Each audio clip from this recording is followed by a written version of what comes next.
Now, we know that due to the consequences of climate change, businesses must not only advance its efforts to limit global warming and reduce emissions, but also to focus on adapting to climate change, ensuring that we thrive through this transformation and build resilience to a more unpredictable world. With that, let us welcome Mr. Bruce Chong, Director of Climate, Urban Sustainability, and Smart City of Arup, and his panelists to the stage to share their insights on how businesses can play a role in building climate-resilient operations and value chains. A special thanks to Arup, Schneider Electric, and Swire for their support of this session. You can also now start submitting your questions for our speakers to answer via the CVent event app. Let's please welcome our moderator and panelists to the stage. Okay, good afternoon. Thanks, everyone, and welcome to the Sustainable Transformation Theater. Thank you for being with us again. I know that it's lunchtime, and it's very understandable that people go in and out. And just to encourage you to stay with us for 60 minutes in this interesting dialogue with different speakers. By the way, my name's Bruce Chong from Arup, the moderator of this keynote panel. The topic is preparing for the next threat, the business case for investing in climate adaptation and resilience. We are very honored today to invite 4 panelists to join us who come from a variety of backgrounds. In alphabetical order, Giuliana Auinger, partner and vice president for sustainability business at Schneider Electric. Dr. Margaret Burnett, program director of the Master of Social Science in Sustainability Leadership and Governance at the University of Hong Kong. We have Matthew Day, head of Zurich Resilience Solutions for Asia at Zurich Insurance. Mark Harper, the group head of sustainability at John Swire and Sons. Now, in the coming 60 minutes, our objectives in this panel is to think about 2 key issues. First one, what actions relating to climate adaptations and resilience are being taken by corporates? And secondly, with all these actions, what are the key challenges companies are now facing and how we can overcome collectively? For all of you, please think along with us together with the panelists and feel free to leave your comments and post your questions in the chat box. All right. Everyone, to get started, can you each further explain your role on climate adaptation and resilience in your company, and explain a little bit further what climate adaptation and resilience has meant for your field, and why you think it's necessary for you to address? Giuliana, please. Sure. So hi, everyone. I'm Giuliana. You can call me Julie. I work for Schneider Electric, and I run the sustainability business within Schneider Electric in Asia Pacific. The best way to describe my team is we're a group of consultants, 2,500 of us globally. We advise our clients and customers, and we also work with our ecosystem partners to deliver decarbonization solutions. So all the way from strategy, setting science-based targets, developing decarbonization roadmaps, to implementing hardware and software solutions to deliver the mitigations that are required to make sure that we manage global warming. When it comes to adaptation and resilience, to be quite honest with you, it's a very tricky topic because it's not a topic that a lot of private sector is really actively addressing at the moment. I think we're still extremely busy dealing with a lot of new reporting requirements, a lot more changes in different rules and regulations around climate change and a wide range of sustainability topics. And really adaptation and resilience is sometimes still in the back burner. And so it is really exciting to be here today to actually start discussing this topic and looking at what that actually means and looks like for the private sector. So I'm very excited to be here. Thank you, Bruce. Thanks, Giuliana. Mark, over to you. Could you? Hi. So I'm guessing most of you probably know who Swire is, but just for those of you online who maybe don't, so we're a diversified conglomerate that operates across multiple sectors. So you will have heard on the previous panel a colleague from Swire Properties from our property division, but we also have a beverage division where we're one of the largest producers of Coca-Cola globally. We have an aviation division where we have a business focused around maintenance and repair of aircrafts, as well as obviously Cathay Pacific, where we're one of the major shareholders. So we're a very diversified conglomerate. I sit at the holding company level, so I'm responsible really for setting group strategy and policy, and then overseeing performance within the operating companies. So how my role relates to adaptation and resilience varies quite significantly. So in relation to how the operating companies tackle and manage adaptation resilience, that's very much down to themselves to do that within the framework that we set at the group. So we set the overall framework around risk assessment processes, how they should be conducting that risk assessment, how that should be reported internally and obviously externally. And the key thing really is partnership. So it's partnering with the sustainability team. So Raymond, who was on the previous panel, partnering with the sustainability teams within the operating companies, but also partnering with key departments within the group, head office function, principally group risk management, principally the finance team. Really, a large corporate with a lot of varieties and business and a lot of things to deal with on sustainability.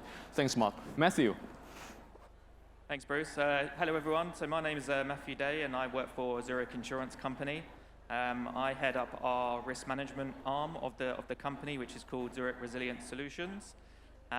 We have around 900 risk engineers or risk consultants globally, and we look at all different types of risks really to help our underwriting, so our internal stakeholders, but also to help our customers manage, mitigate, and understand the risks that they have. So we've been doing that for 100 years or so now, but we're really moving, and the reason why we kind of created ZRS, which was quite recent, even though we've been doing risk engineering services for 100 years or so, we want to be able to help our customers with these evolving risks or these emerging risks that we're now facing. So it's a key area for us, and climate change and sustainability is one of the main focus points. So it's a focus point that we've invested in heavily, and it's a place that we feel like we're well suited, because we're also, if we have insurance, particularly with the customer, then we're in it together in terms of trying to build that resilience. But we can also work with customers who don't necessarily have insurance with us, so we can work standalone now as well. Thanks, Matthew. We see insurance, finance, and banking sector are one of the crucial sectors for climate resilience. Thanks, Matthew. Margaret, please. Thanks, Bruce. Thank you for having me here. Good afternoon, everybody. My name is Margaret, and I'm the program director for a top master's program at Hong Kong University. And the title of it is purposefully Sustainability, Leadership, and Governance, because we have our learners, our students, are looking at sustainability from a governance perspective, and that is beyond ESG. We are filling the talent gap for business people or heads of organizations, all functional roles, and we cross all sectors to help people understand how to move beyond efficiency gains and mitigation. Climate change being one of those topics, but we're also looking across the field at the S, the social aspects as well, and how all of these embed into governance and leadership decision making. What we have in our intake with students now is a growing interest from all sectors and all functional roles within business. And I'm really excited to say that we have a lot of finance people, we have a lot of accountants, we're getting engineers, lawyers, as well as and people with NGO background. And and I think that's a reflection now that there's a demand in the marketplace, both from our learners themselves, but also because the marketplace is saying we need this talent in our organizations to help us with these challenges. One being, obviously today we're talking about climate change, mitigation, adaptation, and resilience. What does that mean, and how do we embed that into every single functional role of an organization? So we're doing our best to address that need through this program. Thanks, Margaret. Margaret just reminded us social aspect is one also key element around climate resilience, and we will come back to this point later. So let's, after the introduction, let's focus on what's being actually undertaken in your company. You briefly introduced something, but let's start from Schneider first. Giuliana, Schneider provides some digital transformation, energy management, and a lot of relating services for companies. How do these services help companies to translate their corporate ambitions to concrete climate actions? Sure, Bruce. I think before we go about to talk about Schneider, I also want to tackle one of the things that you mentioned earlier, which is what are the issues and challenges that the private sector may be facing, when it comes to adaptation and resilience. And before we do that, since I am the first one asked to speak about the topic, and please chime in as you see fit. But I think the title of the panel today is a little bit misleading because it talks about the next threat as if we're sitting here and there's nothing and we're expecting something to happen next. Well, I think we're all here today because we believe that we're already right in the middle of it. Climate change is impacting every single part of the world, and the science behind it is undisputable. And these impacts are irreversible and compounded, which is why adaptation and resilience is so important. So what do we actually need to do? I think before we go into any of the solutions is how do we solve the climate resilience problem? This is just my point of view, but please, chime in. Yep. But there are actually three things, right? One is mitigation, which, the previous panel touched a little bit around scope 3. What is mitigation? Mitigation is about how do we reduce the amount of greenhouse gas that we're emitting today. We're not here to talk about this on this panel, but that's something that most private sector organizations are very focused on right now. As I said earlier in the introduction, a lot of the work is done on mitigation, but very little is being discussed in the private sector, at least, maybe I'm wrong, but please correct me. Less focus is put on adaptation and resilience at the moment. What is adaptation and what is the difference between the two? Simple definition that I use, I'm not an expert in this area, but adaptation is about taking actions on the effects, right? It's about building seawalls, using more drought-resistant crops, etc. Resilience is a completely different thing. It is about transforming systems. It is about transforming socio-economical systems. It is about building capacities in societies, countries, regions that can prepare, respond, and recover from all of the threats that we are facing now and we will be facing in the future if we don't get our act together. So that is what we need to do. We need to do all three things together. And the good news is the solutions are there, right? We know that adaptation options exist, they work, as long as it's sufficiently funded. So according to the IPCC report, even developing world alone needs $295 billion in order to deal with their adaptation needs by 2050. So why is that an issue? What is the issue with private sector being able to support adaptation and climate resilience? What we need to do is very transformational, is very long-term. It requires ecosystems, it requires partnerships. I've spent 15 years as a strategy consultant, and I can tell you that's inherently very different to the DNA of private companies, right? We like to work alone. Everyone else is a competition. Everyone else is trying to sell us stuff. We don't want to talk to them. Private companies tend to be more short-term minded, right? We all know dealing with daily share price, quarterly business reports. So what we need to do in the world is just really opposite to the DNA of how private companies operate, and that's what we're challenged with today. So I just want to set the stage on that first. Thanks a lot, Giuliana. Reminding us now we need to take action, not next or in the future, and thank you for nicely put, resilience, mitigation, and adaptation. I'm sure that Swire, you need to deal with all, right? The three definition, whatever, how to play around these terms and actual, in terms of your companies. Mark, can you tell us more about some examples of adaptation? Of course, you can also share some mitigation measures Swire is putting in place to respond to the changing climate. Thanks. Sure, and hopefully I can address some of the comments made as well. So I think one of the key challenges around corporate action around adaptation and resilience is that intangible nature of it. A ton of carbon is a ton of carbon. It's very easy to understand how converting an old chiller to a new water-cooled chiller that has 10% more efficient as far as energy usage, that can save you X amount of CO2 emissions. Looking at climate risk is a lot more difficult. So the science around climate risk assessment is still under development. TCFD is definitely driving the process forward, but how companies actually go about conducting scenario analysis, for the vast majority of companies, is completely new to them. It's completely new to their risk management teams. And the risk management processes that historically have been in place where you've looked at, you've assessed a risk from the point of view of severity and likelihood, doesn't necessarily work for a risk that's going to be persistent and long-term. And so there's, to the point you made around the need for systems change, this is one of those areas where that systems change piece is so vital. So at Swire, climate resilience, climate adaptation has been part of our sustainability strategy since 2017. A large proportion, as rightly pointed out, obviously focuses around the mitigation aspect. And so, we've committed to a 50% reduction in our Scope 1 and Scope 2 emissions by 2030 and net zero by 2050. Both Swire Coca-Cola and Swire Properties have set SBTi targets aligned with the 1.5 degree pathway. So from a mitigation point, a lot of effort and work's gone into that. Raymond talked about on the previous panel about the fact that we have a $100 million a year sustainability fund that operating companies can apply to help drive that decarbonization.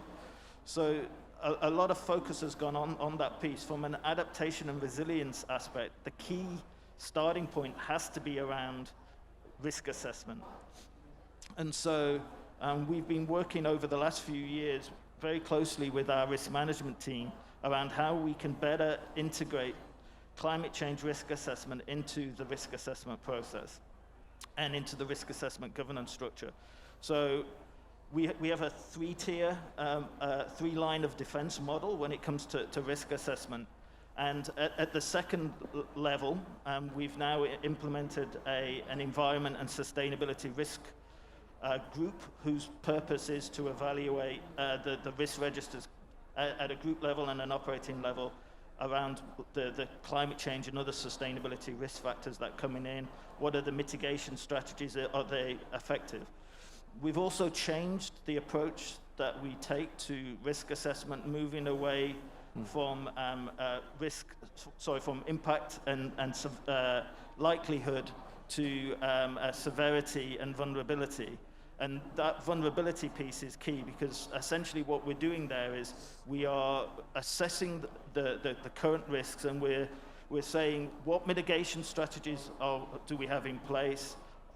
Will they be sufficient? How quickly can we respond in case we need to trigger a reaction to an event? And what's the residual risk left over? So that approach also facilitates.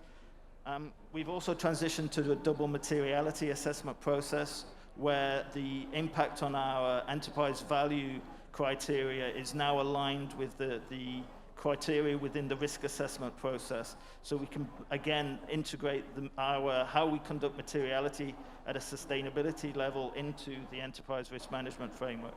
So all of those steps have been really, really key.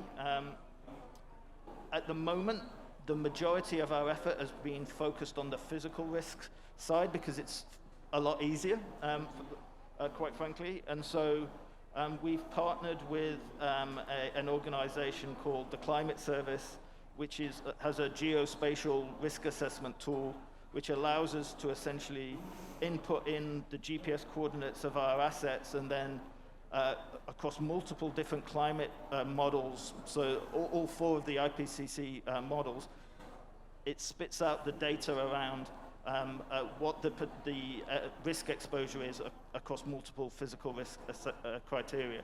And it creates a modeled annual average loss data, which allows us to look at the potential impact from the point of view of damage to our assets and the business interruption cause. So that's been key, and so far we've done that for about 850 of our most valuable assets across the group. It's an exemplar of what Swire has been doing, and Mark mentioned about, in just a few seconds, he summarized all the things from mitigations. He mentioned about science-based target and adaptation in terms of physical risk, dealing with like IPCC different climate model. and also on resilience, the urban and corporate structure in dealing with risk and related management, the three-tier approach or structural systems are all elements around ESG, and also, as we mentioned, mitigation and adaptation and overall resilience as an outcome. So if we could focus on climate adaptation, meaning more on physical climate hazard that we are facing now, so foreseeably or undoubtedly, increasing extreme climate will become the new normal or has become the new normal. How is the insurance industry, Matthew, responding to the increased occurrence of extreme weather events, and how has the investment strategy of Zurich Insurance evolved? Could you share with us? Thanks. Yeah, thanks, Bruce. So the insurance industry, and by the way, I totally agree that people still say that climate change is going to be happening in 50 or 100 years, but it's actually happening now, so it is current risk for us. This insurance industry have been investing in many different ways. Now that could be helping their customers build resilience to their locations or their portfolio. They're looking at having new insurance products to be able to offer to customers that are sustainable or help them in that sustainable journey, or even for their own purpose or their own portfolios, they want to be able to underwrite in a way that they understand and a way that they can, and the way that's good for their own business. So they're doing lots of different things, different companies doing similar, but there's lots of things going on in the industry, I would say. For Zurich, our main focus was, from an investment perspective, was to build out our risk engineering or risk management arm. So in January 2021, we went from being maybe an internally driven function where we did all our risk engineering services for only our internal underwriters and our customers who had insurance with us. We've now revamped and redeveloped the division so that we can now work with anyone. So we still obviously work with our own internal stakeholders, but we can work with companies that need our assistance, because we've been doing risk engineering services for such a long time. We often get companies come to us and say, oh, can you help us do this? Can you help us do that? Now, if you don't have an insurance relationship with us before, we wouldn't be able to do that. So now we've kind of become this standalone risk management company inside Zurich, which has been really helpful, because then our main focus has been building out climate risk and resilience. That's been our number one area of investment. So we've employed new people with totally different skill sets than what we previously had. So that's looking at physical risk, transition risk, finance risk relating to sustainability. We've built out systems and purchased things like the climate data from a different provider, but similar. Looking at the tools and looking how we can make that integrated into a way that we can give our customers a 360-degree view of the risk. And again, I would agree with the previous comments about being siloed or being stubborn, maybe, in the sense that we perhaps the insurance industry thought they could do everything, which just totally isn't the case, right? So we're very much transformed ourselves to be very willing to partner with other companies who we believe that can offer services that we don't have in-house, or we wouldn't look to have in-house, but we see the value, and we see the value in a partnership approach. So going like on net zero journeys, we would have a partner now who can help us do that for our customers, whereas our specialty lies perhaps in the physical risk side of climate change. So it's very important that we collaborate and we build it together. We kind of look at it as two sides of the same coin, I suppose. We try and help our customers understand, on one side, how their operations are affecting the environment, but also we want to be able to help them understand how the environment's going to affect their operations. So we try and do both, and try and give that total view of risk to them. And it's interesting, similar to what Mark was saying. Zurich themselves did a physical risk climate change scenario analysis on their own global portfolio.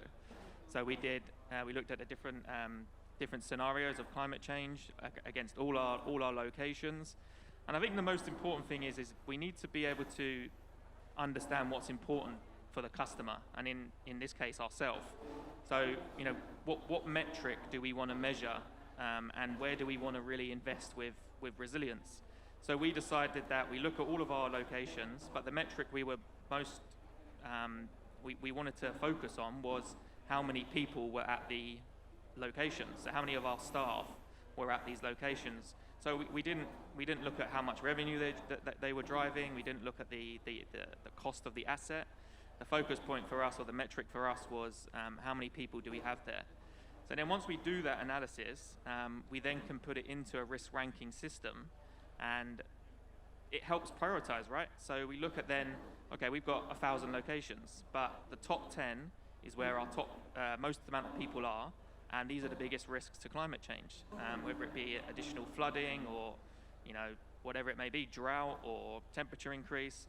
So once we are able to understand that, we're then able to prioritize in terms of investment in CapEx, and maybe we need to invest in becoming resilient at the location level. Maybe we need to do something, or need to do more investigation about what that particular location's doing. So it just helps us become more focused, I would say, in the long run. So we've done that for ourselves, and now we're doing that for our customers too. Right. Understanding physical risk and climate hazard, especially in quantitative terms and statistical terms, are very important to solve problems and to make sensible actions for corporate. Thank you, Matthew. Now, going to Margaret, well, we have shared quite a lot of facts and actions undertaken by companies. However, we still hear people talking about greenwashing, and in the meantime, complaining companies are not to make real change. Well, actually, in late September, I recorded The Economist. They have posed a very, I think, relevant question. They asked, can profit-seeking companies really help save the planet? So could you share with us how can corporates leverage on better stakeholder communications to drive the climate resilience along its value chain? Okay, in a few minutes or less. Flexible. Thank you for that question. It's multi-layered, so let's see if I can peel back the layers. Personally, I think it really is a shame that we've gotten to that point where there's a lot of greenwashing, and businesses are being called out. It's unfortunate, but it's going to happen, okay? And greenwashing, to me, is sadly a total waste of resources, time, and effort for everyone involved. So we need to peel back and ask ourselves, okay, why is that happening in the first place? And some of it is deliberate. I'm a believer that that's in the minority. And some of it is indirect because of a lack of understanding or making claims. Now, when companies make claims right now, obviously they're trying to differentiate themselves. They're trying to get ahead of the pack in a very fast-moving marketplace on this issue. The thing is, though, your audience is much more aware, much more knowledgeable, and incredibly sensitive to these issues right now. So trust is fragile. We know that corporations are now trying to build back the social contract with society, put themselves out there as good corporate citizens. So let's go back a couple of layers, and if you'll allow me to put my educator hat on and just go back to, okay, let's go mitigation, adaptation, resilience. So mitigation is about avoiding the unmanageable. Adaptation is about managing the unavoidable. And resilience is actually designing and building for the unavoidable. We've gotten stuck in mitigation, I believe, because it's a mental learning. We have learned to stay in that model because it suits the business model. Why? Because the business model is about making better use of resources. It's about reducing waste.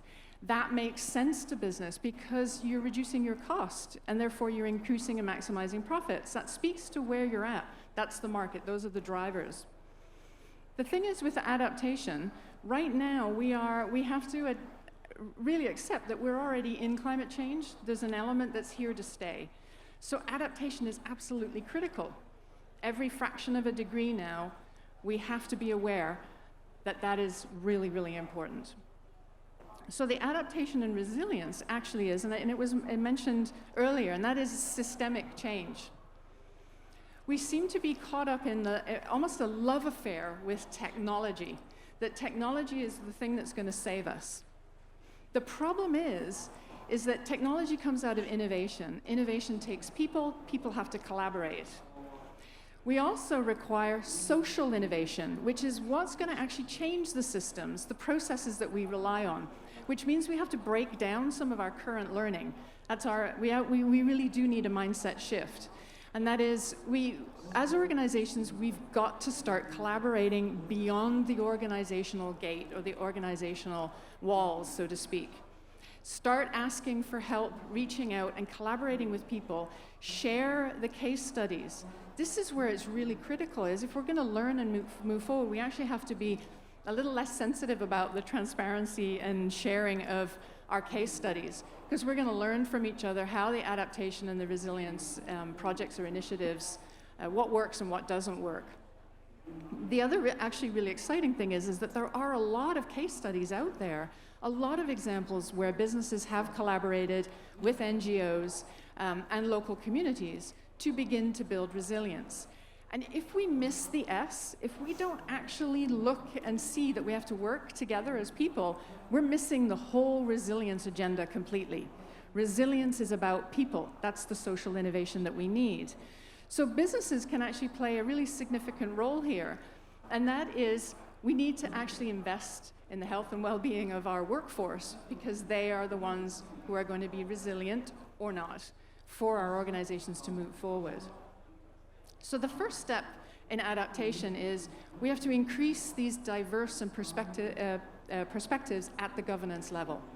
Now, I know that's going to speak to a whole host of different issues that might be taking place on other platforms, but we must increase the collaboration at the governance level. New ways of thinking need to be on the boards, new ways of in senior management and C-suite. We have to recognize that if we don't engage with the stakeholders who are specialists, experts, being impacted by these issues, and they're not in your decision-making process, you are going to miss the opportunities, and in fact, actually, you're going to increase your risks. And I'm going to pass on for that. Thank you very much, Margaret. I'm sure that she can lecture us for more than another hour. Like Mark, you have... Yeah, if I could just pick up on a couple of the points there that Margaret was making. So on the point around innovation, I think that's key. And so what's really fascinating for us is that when we initially launched our Sustainable Development Fund, it was specifically set up to act as sort of like a CapEx bridge, so to fund or provide additional funding for sustainability projects that didn't make the hurdle rate. Take-up for that fund was relatively low to start off with, and what we realized was that the need to look at innovating our processes, innovating the systems, and bringing in alternative mindsets into how we're looking at decarbonizing our business. And so what we did was we added in a new stream within that Sustainable Development Fund around innovation. So we partner with a global clean tech hub, and essentially working with them and our operating companies, we're able to develop problem statements around this is a particular decarbonization or water or waste issue that we're looking at dealing with, and then actually going out to their tens of thousands of members to look at crowdsourcing solutions. And then essentially we fully fund that pilot, that trial project. So we've also partnered with Tsinghua University, and the Swire Properties, Heiko and Swire Coca-Cola have been partnering with that university for a very long time now around looking at ways and new technologies and new processes that we can implement within the business to move towards more radical decarbonization. Because as was mentioned in the earlier presentations in the day, Hong Kong's only targeting 15% max renewable energy. So we can't rely on grid decarbonization. We have to look at becoming much more energy efficient within our operations and driving decarbonization through that road, and that will only come through innovation. Margaret also mentioned around designing for climate change, and again, that's really key. So obviously we're creating and building assets that have very long lifespans. So, if we're building a property, it's a 50+ year lifespan. Similarly for a beverage manufacturing plant. And so if I look at Swire Coca-Cola, for example, each of their operations are required to do a source vulnerability assessment, where they will look at what's the available water within the catchment, what's the projection of available water that will be available over future climate models, what are the demands from other water users within those catchments, and then what can we do around processes and technologies to actually look at becoming much more water efficient in the operating areas where we're exposed to water scarcity. And Swire properties obviously are building in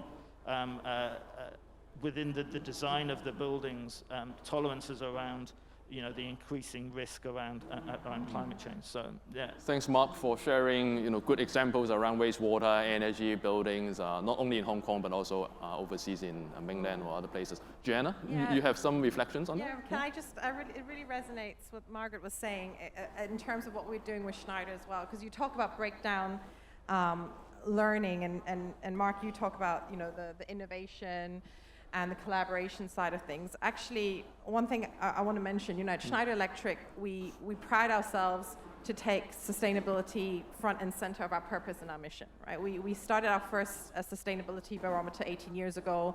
We often recognize these days as, good sustainability practitioners. Our purpose is to empower all to make the most out of energy and resources, bridging progress and sustainability for all.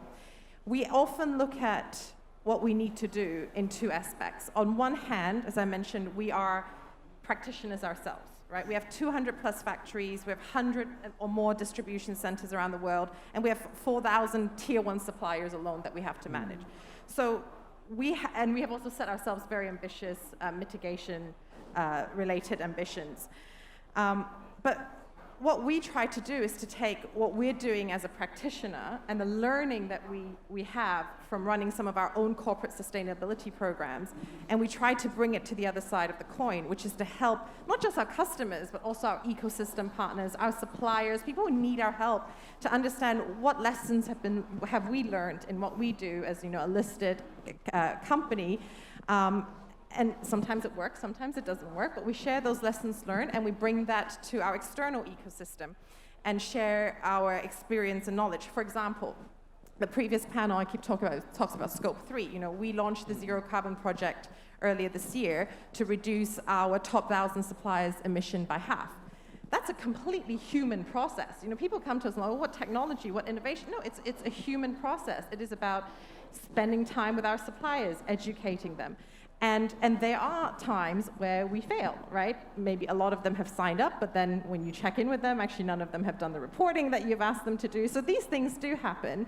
But the good thing is, on the other side of the coin, we have taken the lessons learned. We use the technology that we built to run our own Zero Carbon project, and we're able to help other private sector and other corporates deal with their Scope 3 supply chain programs. Same thing on the humanity side, right? I think we always talk about climate change, but we forget about, adaptation and resilience is about bringing everyone on it, not just Swire being able to protect its properties or Zurich doing a good job protecting the wealthiest people's assets. We need to make sure the whole world goes along and the whole world is resilient. So some of the programs that we pride ourselves are also social programs, as you talk about, right? We're training up engineers and developing economies so that they can, they know about renewable energy, they can help build the infrastructure and operate the infrastructure that gives them clean energy so that they have basic address basic human needs. And we take those not just at one-off social programs that looks good in our sustainability report. That is part of our core business. And I think that is, it really resonates in terms of the key points that you made in what we do at Schneider. And I want to build on that. Thank you very much for sharing that. And I really do think that businesses actually are well positioned to create communities of practice because the skill sets are there and creating those platforms. And if I can say, I'm going to share a case study which will kind of be good for the insurance companies, and then you can build on it. And that I want to speak to this. The social innovation, first of all, is bringing the right parties together, right? And then you innovate the process or the system to develop or design a product or service that is supposed to meet a particular need. So in this case, I came across a few cases similar to this, but this one in particular. So it's, it's one of your peers, Swiss Re, and the Conservancy Association and the Mexican government. So what they have done is together have created a product, an insurance product that clearly spreads the risk, but it creates a vested interest in a large pool of stakeholders who are now going to protect the coral reefs along the shoreline. Of course, you protect coral reefs, you increase ocean biodiversity, ocean health, fisheries, but you protect your coastline from severe weather events. So what this does, it also creates a pool of funds that can then be drawn on to help restore and build back after, because the storms are going to be inevitable. But if they're going to invest in the shoreline, it also has a pool of funds for building the resilience in the communities, but you can begin to adapt that shoreline as well, because you're now building up the funds. But it's about everyone having a vested interest and therefore taking care of the asset, i.e. the coral reefs in this particular case.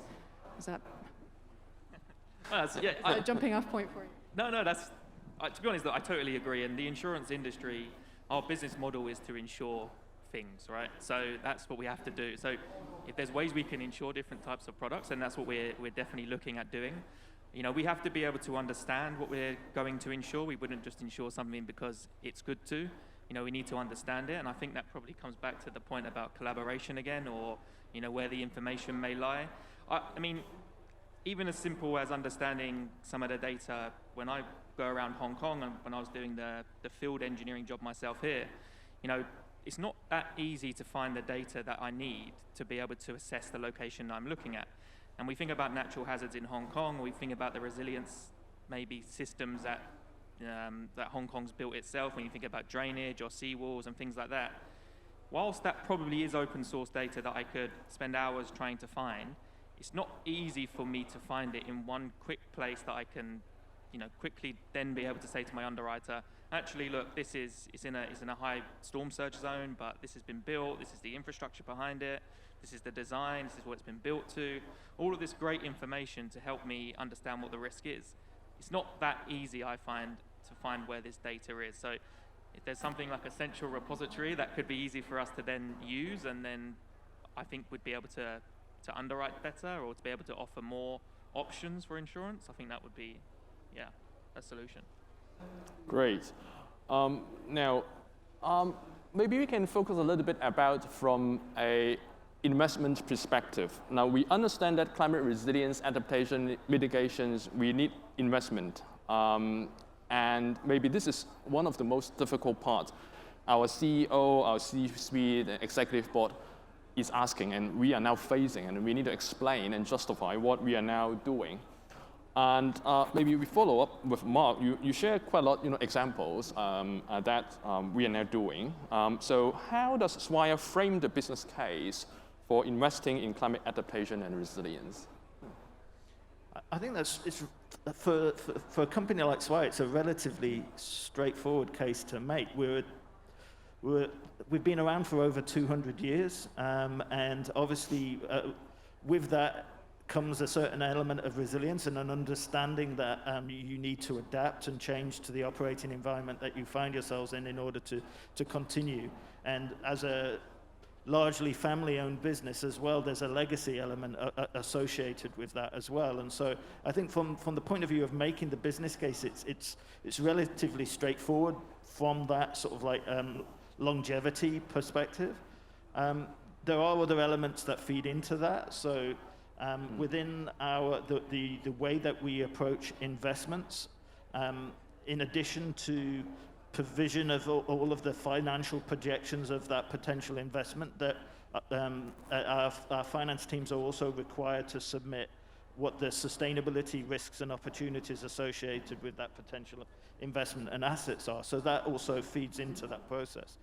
I talked about the fact that the risk assessment process that we've put in place around climate change, spits out this number around the modeled annual average loss. Again, that's the useful information that's made available to our management team, where they can actually make an assessment around looking at what the MAL number is, what and the potential cost of any major capex project would be, how does that balance it out? Is it a cost-effective way of mitigating that risk? I think a significant tool that we're exploring at the moment, which I think could even drive this even further, is around the establishment of an internal carbon price. And I think, if we're able to get that off the ground, then to me, that's providing senior management with really, really valuable information, because they'll be able to look at what the EBIT of a potential major capex or investment will be pre-carbon and what it will be post-carbon, and then make a judgment as to whether or not that investment is going to negatively impact on our ability to hit our decarbonisation targets going forward. Great, thanks, Mark. Let's hear from Giuliana. Schneider, you are now pushing quite actively digital transformation, innovation, and R&D with more investment and resources. So how can you persuade and motivate other companies to make these investments? Yeah, I think it's interesting, right? Because I think the world has probably evolved a little bit and maybe thanks to management consultants like myself. When we talk about climate resilience and adaptation, in the very beginning, it's about investment cases. So it's, okay, how much money do you need to spend on something? And you need to make a case of spending as little as possible to get most of value add.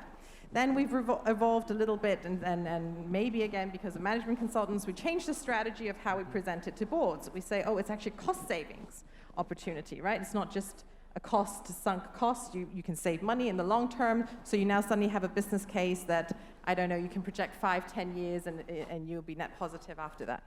Now we're talking about, actually could be a money-making opportunity, right? Investments into climate resilience can be money-making.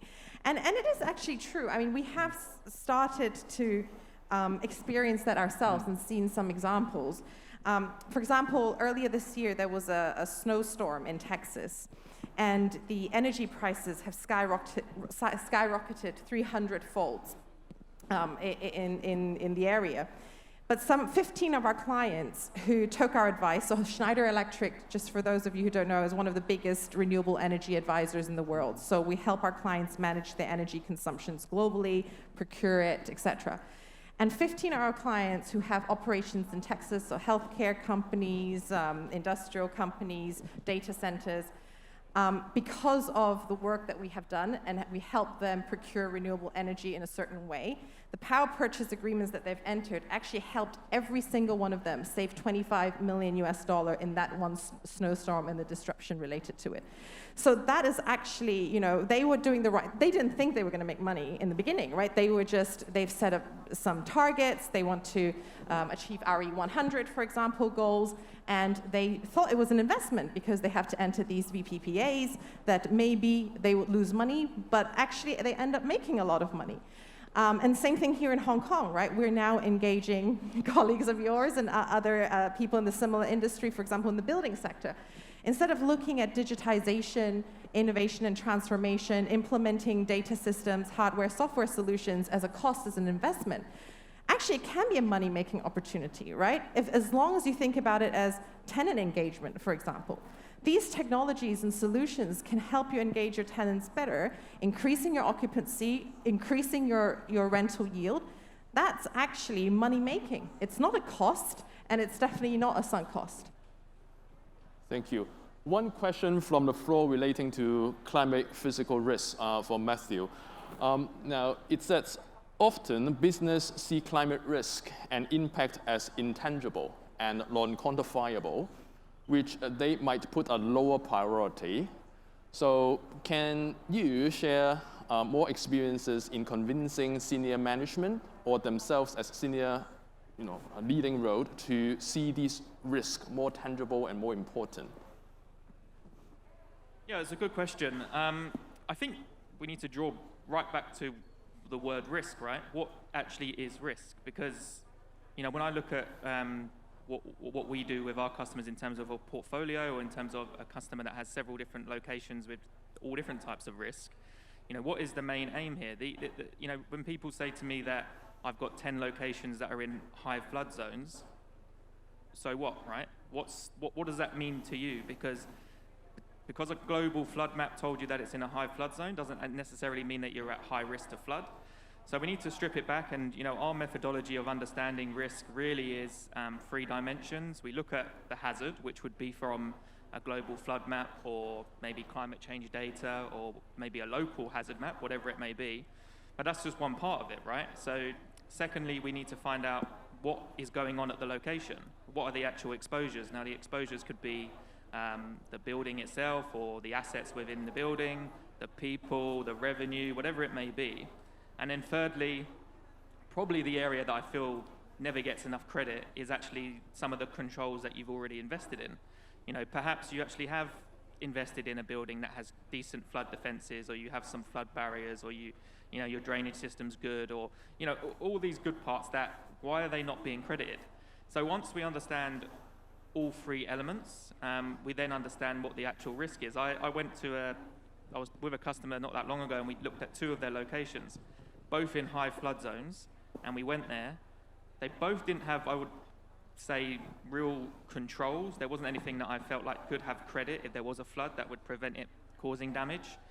But location number 1 had a basement with 2 basement levels with all their expensive machinery and stock in the basement. And location number 2 had no basement. The ground floor was a car park, and everything of value was above ground. So if we went back to the beginning when we first had the conversation, they told me that they were both high risk to flood. Well, they're not. Location number 1 with the basement is at high risk to flood. Location number 2 is not, and we don't need to worry about that. So I think understanding the risk is the most important, and not getting set on perhaps something that's only part of the risk. And then being able to prioritize where the company should spend money in resilience or in mitigation measures.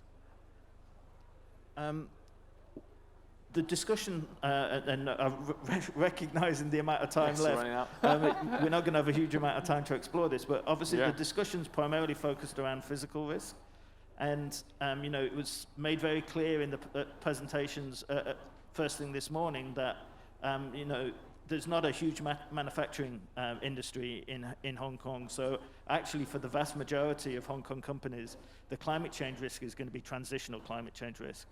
And so to me, I think that's one of the really interesting areas. I mean, for us at Swire, obviously the diversity of the different businesses means that we're exposed to a diverse range of different physical and transitional risks. For Cathay Pacific, the key risk is transitional risk. It's around international carbon pricing. It's around the impact of the Corsia Agreement, which essentially is the equivalent of the Paris Agreement for the international aviation sector. That's where the risk lies, and potentially out to 2035, from the point of view of cost, of the purchasing of carbon credits that they would need in order to offset the growth in emissions could be in excess of $500 million US. So, transitional risk is really significant. China has implemented a carbon pricing mechanism for the power utilities. They made it very, very clear that they then move that on to other heavy emitting industries like agriculture. So for Swire Coca-Cola, that's our sources of sugar, that's our sources of tea, our sources of soy. Also heavy industry, so aluminium, plastic, steel, concrete. So for Swire Properties, and again for Swire Coca-Cola from a packaging perspective, transitional risk is significant. And I think largely driven by ease, that there are these systems like the one that we're using, like the one that you're using, and there's so many others on the market that makes it easier to assess physical risk. Transitional risk is still, to me, it's the hardest risk to assess because it's so ethereal, right? But that's going to be one of the challenges facing businesses going forward, I think. Indeed, it's challenging to address, in quantitative terms on transition risk. So we need to address at least both, not only physical. Now, apart from risk that were mentioned under TCFD framework, we have another terms, opportunities. So both risk and opportunities. Now, go back to Margaret. Now, apart from, we mentioned about we need to focus, from corporate perspective, primarily focus on monetary value or investment perspective.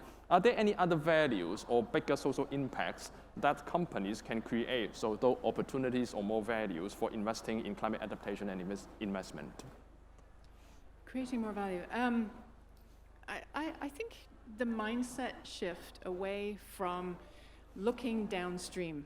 I think one of the things that we do very well is looking, once the operations have taken place and we look downstream, we're actually addressing many of these risks or the problems, so to speak, after they've been generated, after they've taken place. And then sometimes these issues come back and they become risks to the organization. I would like to propose that part of the mindset shift or perspective change is actually to begin looking more concertedly upstream and starting to look for the opportunities that come with actually examining your upstream risks. And that is looking at where do all your resources come from in the first place that allow you to function as a business. So there are tools out there that actually help you map this. And making that part of your strategy, like ruthlessly committing to looking upstream, could actually create a lot of opportunities for businesses, all organizations for that matter, because you can address, mitigate the risk before it actually arrives at the organization, and you can begin to understand the problem or the risk better to adapt and then build resilience. I find because we look at things as the problem after it's generated, even our vocabulary speaks to the problem after it's generated. If we actually look upstream, and those companies that have, and granted it tends to be companies who are closer to their resources, so they'll be in extractive industries, agriculture, they're dependent on water extraction. So the more upstream they are, the more likely they're going to be having this perspective and have been quite successful at understanding the opportunities of engaging with policymakers, engaging with local communities, understanding watershed management and so on, much more intricately in how that impacts their business.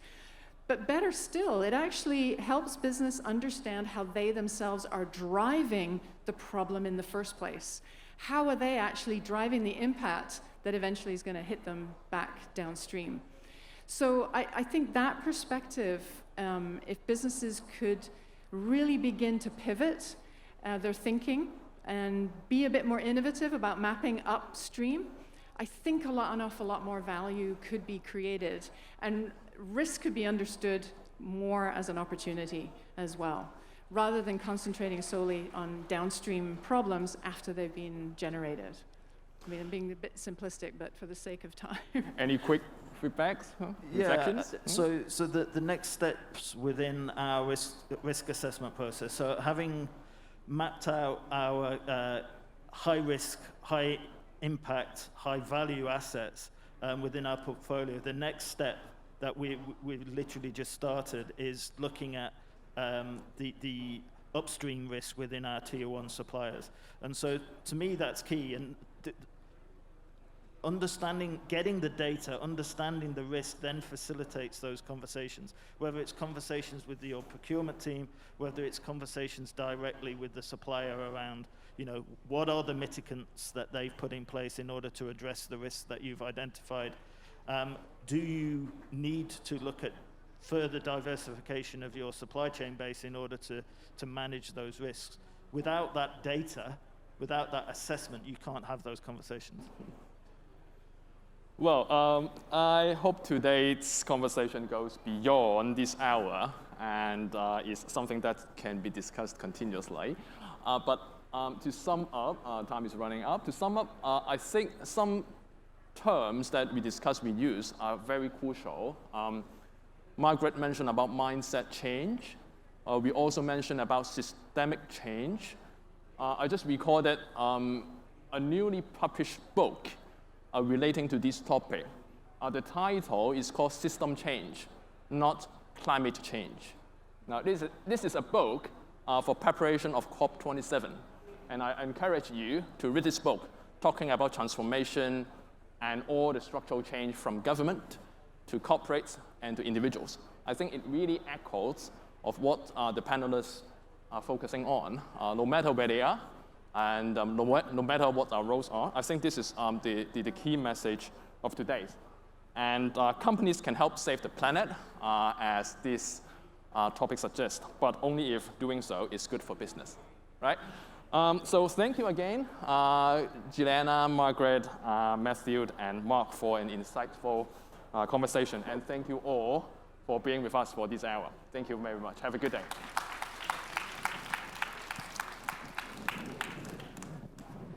Thank you very much. Very good. Thanks a lot. Thanks very much. Thank you. Thank you very much, Bruce, Maggie, Giuliana, Matthew, and Mark for that very robust discussion around adaptation and resilience. We will now break for lunch, but please rejoin us at 2 p.m. as we will be continuing the keynote dialogue on nature and biodiversity. Meanwhile, do take all your trash to the Spirit booth at B65, that's just out to your left, as they are helping us analyze all our waste from our 2-day event. See you soon.